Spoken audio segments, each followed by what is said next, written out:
This is a bed of greens, and I'm making zucchini noodles. $6 at Marshall's. Bam. Grilled and ready. It's frozen, but when I put it in the fridge, it kind of thaws out at work. And then I just microwave it. And it's like pre-cooked, so it's really simple. It's made my meal preps like super easy because I literally just throw things in a bowl, in a Tupperware, and voila. Win some salsa, some hot sauce. This is my lunch. This morning I did have a glass of coconut almond milk. I took 1 piece of this Nature's Own double fiber bread, put some peanut butter powder and protein mixed with water, and I made a little sandwich of that because I'm out of peanut butter and almond butter, which is crazy for me since I'm addicted to that stuff. And right now I'm gonna eat one of these yogurts. I'm gonna eat this and continue getting ready for work. Currently driving to work. DC traffic is never a fun thing. The Square Bar, which I love. I do have a code for a discount in the description box below if you want it. Delicious. One of my favorite protein bars. I'm home. Andrew's here. Where's the birthday girl? Happy birthday! Thank you. Thank you.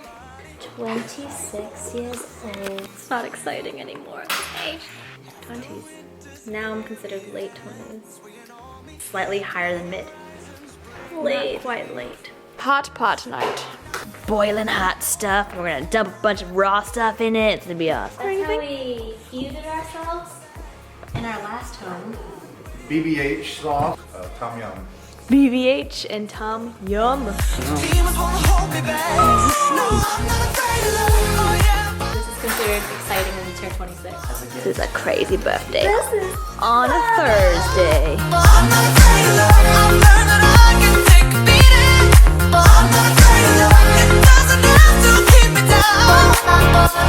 There's always one more round for the fun.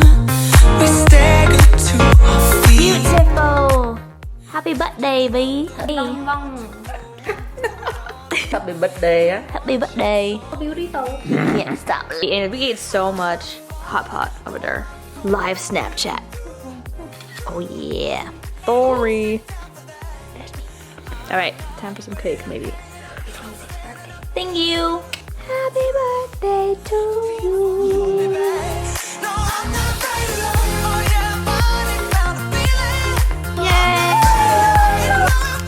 Homemade ice cream, half vanilla Wegmans cake, and Vietnamese pandan coconut cake. Hope you guys enjoyed the birthday festivities. We had so much food, so full. But now it's Friday, thank goodness. I'm going to bring some leftovers, shrimp and veggies for lunch. Bunches of oats. Sometimes in my cereal, just put some protein powder in there, almond milk. Oh, the protein powder is turning pink. I think it is strawberry. I do love cereal. Yo, this is a Josie Blabble. A quarter mile, turn right. So I'm not gonna look at the camera, I can look at the road. When I first started my lifestyle journey, I thought I had to do everything a certain way in order to lose weight or get to my goals, right? I thought I had to cut out all carbs, cut out all fats, high protein diet, limit carbs before bed, don't eat cereal, don't eat bread, don't eat rice, work out every day, no days off, always be active. That's a lot to take on when you're first starting out this lifestyle, right? I wish I didn't start out so head on. I wish I didn't start out with this crazy intense diet because I ended up messing up life for a few years for me. I went through anorexia. I went through and rebounded to binge eating because my body was just so hungry. Physically hungry, emotionally hungry, just not happy at all. And I resorted to food to fill my unhappiness with my body. Kept using food for that. Binge eating became a habit. So a lot of people ask, like, I don't know what's the problem. I'm not using food as a mechanism for happiness. I'm not using food as a cure for my sadness. I'm not using food as like a therapy. Why am I still binge eating? And it's because now it's become a habit that you have, binge eating. But more into that later. I do need to make a video about that because a lot of people think that binge eating is simply a way for you to fill a void in your life or to deal with personal issues or an emotion that you can't fulfill in another way than to binge eat. That's not always the case. And I know for myself, I was like, I don't have any emotional reasons that would make me binge eat. Why am I doing this? So I was very confused at that point in my life, but now I figured it out that it's a habit. But if you want me to talk more about that, let me know in the comments below and I'll make a separate video on my thoughts. Basically, I thought I had to live in a certain way, eat in a certain way, work out in a certain way in order to get to my goals. I thought if I did any of that wrong, I would never get to my goals. I thought if I did any of that wrong, I would be judged. Along with that, I thought if I didn't look like a 6-foot tall Amazon model, then I'm not beautiful.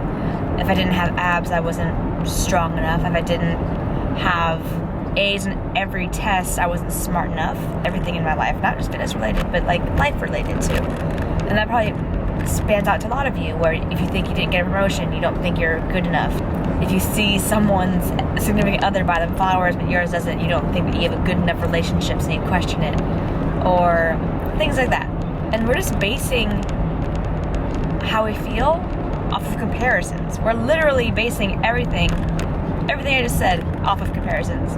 Like how you look compared to somebody else, how your relationships are compared to another relationship, how your grades are compared to a standard. These things shouldn't make you feel inferior if you're not meeting society's standard, society's status quo. And it's okay. It's okay. For the longest time, I thought I couldn't get to my goals if I didn't eat in a certain way laid out by a diet book. But I fought that and I learned that yes, you can still get to your goals. It's possible.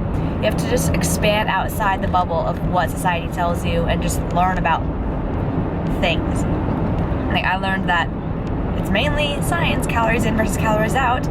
So you can eat whatever you'd like as long as it's not in surplus.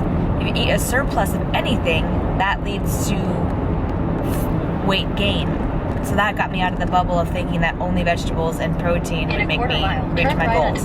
Not the case. I was able to reach my goals while eating the foods I still enjoyed, which included like beans and rice and cookies, just in smaller amounts. Stop trying to do things like everybody else, because there are more ways than one to get to your goals, to get to any goal. I don't really know what I'm trying to say. I'm Josie Blabbling and this GPS is going off and I'm driving and I'm doing so many multitasks at once and maybe I should stop. I guess my overall message for you is don't feel bad or don't feel like a failure if you're not doing things the way everyone else is doing it. Instagram, stop comparing yourselves to Instagram fitspos. Look bombing for yourself and you're gonna keep looking bombing as long as you keep working towards your goals. You're gonna look the best that you can look, and that might not look how someone else looks. Your goal weight or your ideal weight might be different than someone else's ideal weight. Just because someone has an amazing life where they have their own business or they have whatever, don't feel like you're a failure. They're just working really hard and you can work hard as well. Don't make comparing yourselves to other people bring you down. And if that does bring you down, try and stop comparing so much. Try and get off of social media a little bit more. Try not looking through your feed all the time. And if you do, be like, wow, they're leading a great life, but that's their life and I have my own, and I have my own circumstances. I have my own roadblocks. You have the tools that are provided to you. They have the tools that are provided to them. Everyone's life is different and everyone can live a happy life. I don't know what I'm saying. I hope that made sense. Back home from work.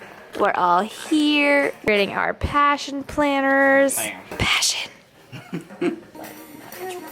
Yeah, and listening to chilling music, relaxing music, and uploading a video. Doing so much today, so productive. Andy got me kombucha. Yum, I love kombucha. Adds 10 years to your life. I love this stuff. O'clock. Yeah. Hummus and what? Pizza. And finger. You want to eat hummus and pizza? Gonna eat some hummus and pizza. Show the camera. Pizza. Like consume organic. Well, that was a good. What was that? A chickpea in there? It's a tree nut, a pine nut. Nut. Some more homemade ice cream and leftover birthday. It's not expensive. My cake and the ice cream.